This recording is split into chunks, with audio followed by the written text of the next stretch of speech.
This is from your dad and your lovely mom, Mr. and Mrs. Bounton, as you added it here today.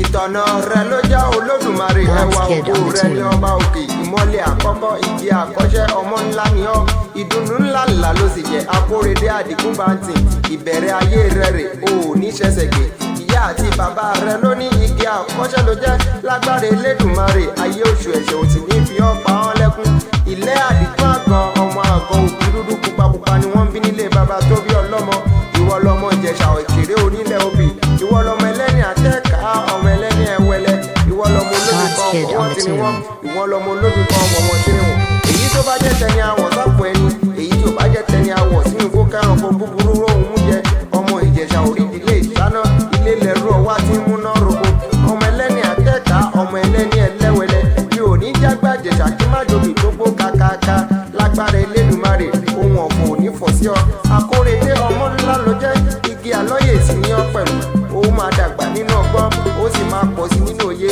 àwọn òbí rẹ̀ ò ní fojú sunkún ọ lọ́lá ọba mi òkè.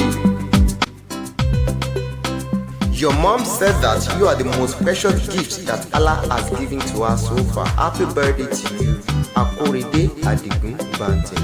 I wish you many more years to come.